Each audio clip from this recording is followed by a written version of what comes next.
भारत में air travel हमेशा से एक भरोसेमंद सफर माना गया, लेकिन कुछ हादसे ऐसे हुए जो आज भी रूह कपा देते हैं। एयर इंडिया फ्लाइट 171 के हालिया क्रैश ने लोगों की आंखें नम कर दी। लेकिन ये कोई पहला हादसा नहीं था। भारत में इससे पहले भी कई बड़े और दुखद विमान हादसे हो चुके हैं, जिनमें सैकड़ों लोगों ने अपनी जान गंवाई है। इनमें तकनीकी खराबी, पायलट की गलती और मौसम की मार जैसे कई कारण सामने आए। आइए अब जानते हैं अब तक के सबसे खौफनाक विमान हादसों के बारे में।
पंद्रह जनवरी 2023 नेपाल के लिए सबसे भयावह दिन। इस दिन येती एयरलाइंस का एक विमान पोखरा हाईवे अड्डे के पास दुर्घटनाग्रस्त हो गया।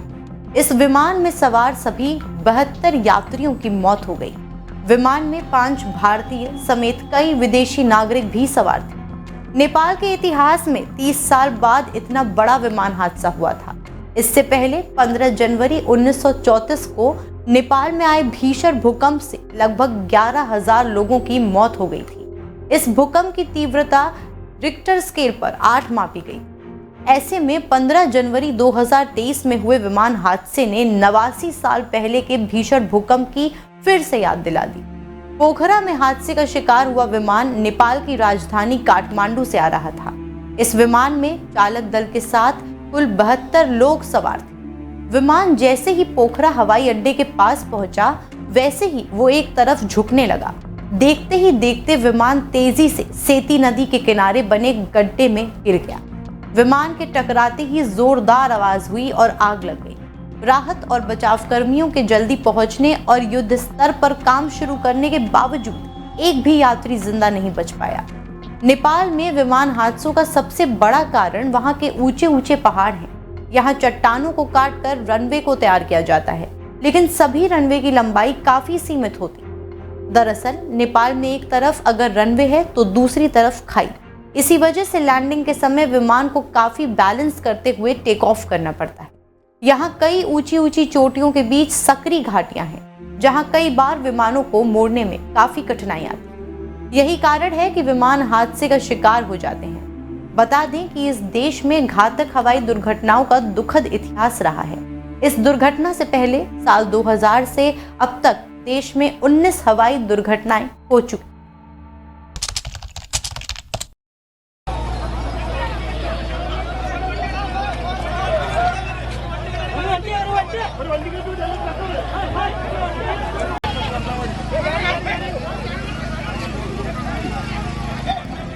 सात अगस्त 2020 कोविड-19 महामारी के दौरान एयर इंडिया एक्सप्रेस की उड़ान संख्या 1344 कालीकट के कोझीकोड वाला विमान अंतर्राष्ट्रीय हवाई अड्डे पर रनवे पर उतरते समय फिसलकर आगे बढ़ गया। भारी बारिश के बीच विमान गीले टेबल टॉप रनवे से आगे निकल गया और एक घाटी में गिरकर 2 हिस्सों में विभाजित हो गया।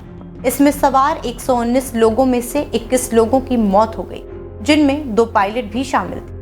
भारी बारिश और खराब दृश्यता के कारण विमान हादसे का शिकार हुआ था। ये विमान वंदे भारत मिशन का हिस्सा था, जो कोविड महामारी के दौरान विदेश में फंसे यात्रियों को लेकर लौट रहा था।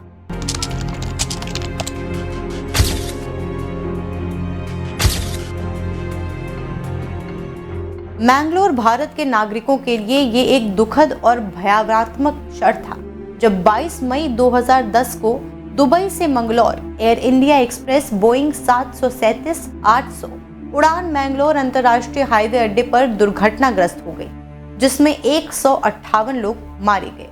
पीड़ितों की पहचान करना मुश्किल था क्योंकि अधिकांश शव आसानी से पहचाने जाने से परे जले हुए थे।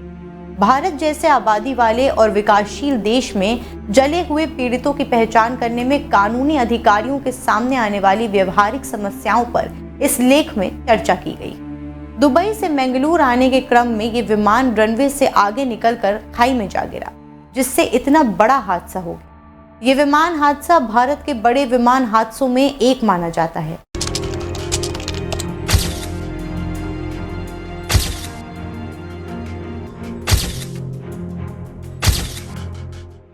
12 नवंबर 1996 को जो प्लेन क्रैश हुआ वो भारत की सबसे विनाशकारी विमानन दुर्घटना बन गया। उसमें 349 लोग मारे गए।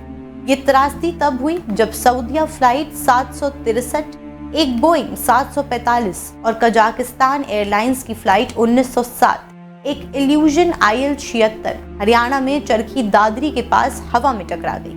यानी 2 प्लेन की हवा में टक्कर हो गई। दुर्घटना की वजह थी कि कम्युनिकेशन सही से नहीं किया गया और कजाक प्लेन का क्रू अपनी निर्धारित ऊंचाई से नीचे उतर आया था।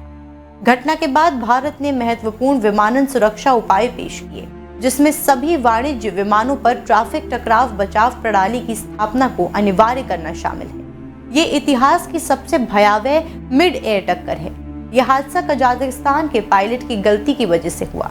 इसके अलावा भारत में कई भीषण विमान हादसे हुए हैं। कभी खराब मौसम तो कभी पायलट की गलती की वजह से बड़े विमान दुर्घटनाएं हुई हैं।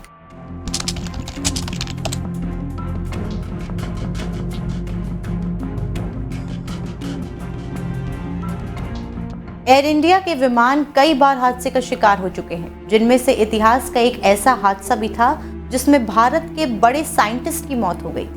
इस हादसे में प्लेन में सवार सभी 117 लोगों ने अपनी जान गंवा दी।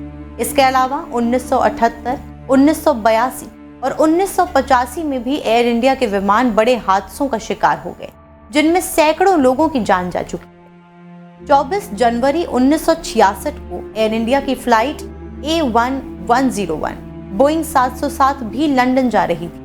मुंबई एयरपोर्ट से उड़ान भरने के बाद ये फ्लाइट दिल्ली बेरूत के रास्ते लंदन जा रही। फ्रांस के मोट ब्लॉक पर्वत श्रृंखला में ये फ्लाइट हादसे का शिकार हो गई। विमान में ऑन बोर्ड सभी 117 लोगों ने इसमें अपनी जान गंवा दी। इस हादसे में भारत के मशहूर साइंटिस्ट होमी जहांगीर भाभा की भी मौत हो गई।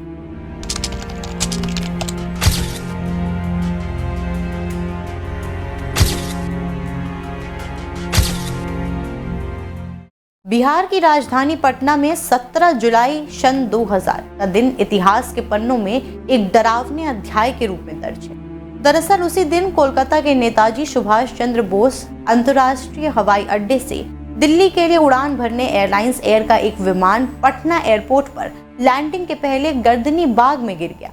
दुर्घटना में विमान में सवार 55 यात्री और चालक दल के 6 सदस्यों समेत गर्दनी बाग स्थित सरकारी आवास के 5 लोगों की जान चली गई। आज भी इस हादसे की यादें स्थानीय लोगों के जहन में ताज़ा हैं। बताया जाता है कि एयरलाइंस एयर का बोइंग 737-200 विमान कोलकाता से दिल्ली जा रहा था और पटना में इसका एक स्टॉप ओवर था।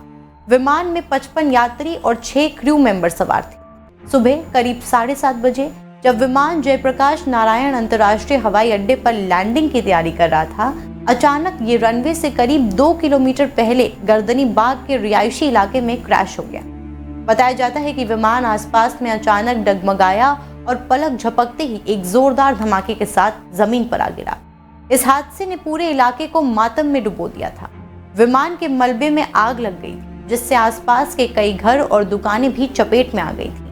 जमीन पर मौजूद 5 लोग भी इस हादसे में मारे गए थे। बचाव दल और स्थानीय लोग तुरंत राहत कार्य में जुट गए थे, लेकिन आग और धुएं ने बचाव कार्य को मुश्किल बना दिया था। मलबे से शवों को निकालना एक दर्दनाक और चुनौतीपूर्ण काम था। लोग आज भी उस भयावह मंजर को याद कर सिहर उठते हैं। ऐसे और भी कई हादसे हुए जिसने बहुत सी जिंदगियां छीन ली। बात करें अगर केवल एयर इंडिया के विमान की, तो वो कब कब क्रैश हुए। 24 जनवरी 1966 के बाद 1 जनवरी 1978 को एयर इंडिया की फ्लाइट AI-855 क्रैश हो गई, जिसमें 213 यात्रियों के अलावा क्रू मेंबर्स की मौत हो गई। मुंबई से दुबई आ रही ये फ्लाइट उड़ान भरने के कुछ देर बाद ही अरब सागर में क्रैश होकर गिर गई। एयर इंडिया की बोइंग 747 विमान का क्रैश होना उस समय के सबसे बड़े हादसों में शामिल था। फिर 21 जून 1982 को एयर इंडिया की फ्लाइट AI-403 हादसे का शिकार हुई थी। एयर इंडिया की ये फ्लाइट भी मुंबई के सांता क्रूज एयरपोर्ट पर लैंडिंग के दौरान क्रैश हो गई। इस हादसे में फ्लाइट में सवार 111 में से 17 लोगों की मौत हो गई। एयर इंडिया की ये बोइंग 707 विमान मलेशिया के कुआलालंपुर में मद्रास के रास्ते मुंबई पहुंची। इसके बाद 23 जून 1985 को एयर इंडिया की फ्लाइट AI-182 को खालिस्तानी आतंकवादी द्वारा बम ब्लास्ट करके उड़ाया गया था, जिसमें इस बोइंग 737 विमान में मौजूद सभी 329 लोग मारे गए थे। कनाडा के टोरंटो एयरपोर्ट से उड़ान भरने के बाद ये फ्लाइट भारत के बॉम्बे एयरपोर्ट पहुंचने वाली थी, लेकिन अटलांटिका महासागर के ऊपर आतंकवादियों ने इसे बम से उड़ा दिया। फिर 7 अगस्त 2020 को एयर इंडिया एक्सप्रेस की फ्लाइट AI एक्सप्रेस 1344 एयरपोर्ट के रनवे पर लैंडिंग के दौरान फिसल गई। इस हादसे ने भी कई जानें ली थी।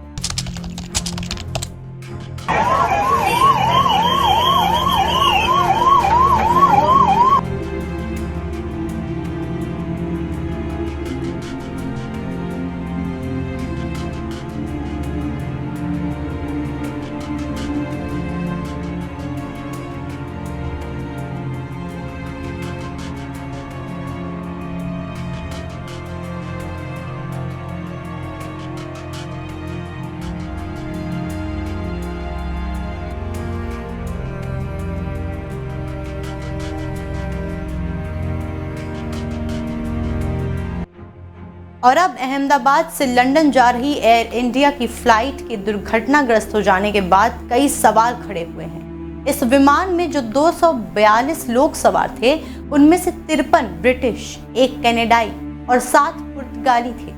ये भारत के एविएशन इतिहास की सबसे बड़ी दुर्घटनाओं में से एक है और पिछले 3 दशकों में देश में 5 बड़ी विमान दुर्घटनाओं में से एक है। ये विमान किस तकनीकी वजह से फेल हुआ, ये जांच का विषय है, लेकिन बोइंग विमानों की सुरक्षा को लेकर पहले भी सवाल उठते रहे हैं और अमेरिका की संघीय उड्डयन प्रशासन एजेंसी, जिसे फेडरल एविएशन एडमिनिस्ट्रेशन कहा जाता है, वो इसकी जांच कर रही है। आपको बता दें कि अहमदाबाद हादसे के बाद बोइंग के शेयरों में भी 8% से ज्यादा की गिरावट दर्ज की गई।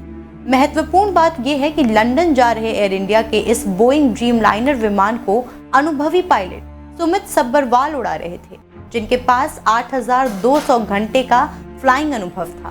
उनके सहयोगी पायलट क्वाइल्फ सुंदर को भी 1100 घंटों का अनुभव था।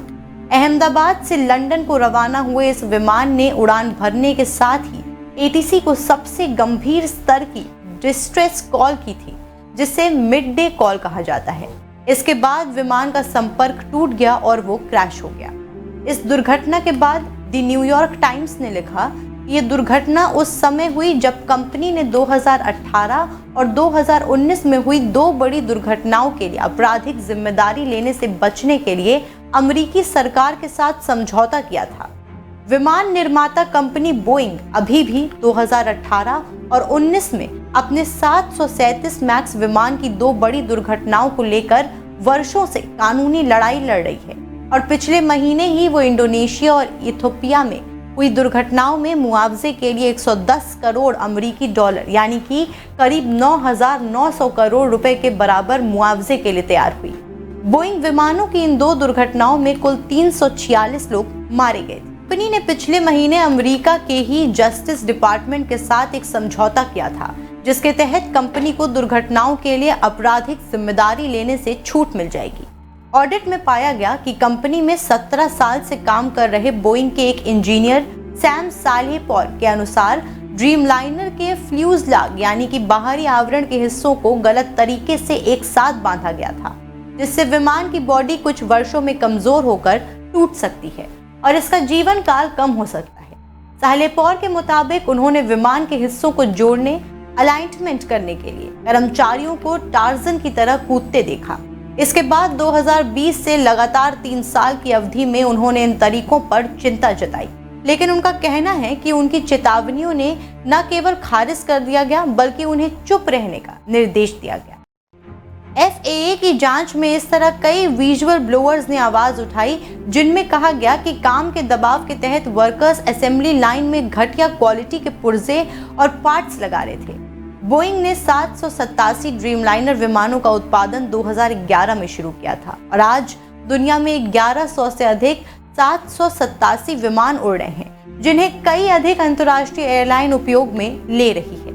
इन तमाम हादसों ने भारत के विमानन इतिहास पर गहरा असर डाला।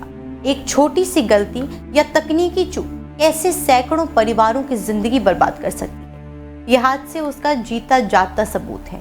हर हादसे के पीछे सिर्फ आंकड़े नहीं बल्कि सैकड़ों कहानियां, सपने और अधूरी जिंदगी छिपी है। इन दुर्घटनाओं से बचाव के लिए तकनीकी उन्नति, मानवीय कौशलता और सख्त सुरक्षा उपायों का संयोजन करना अति आवश्यक है।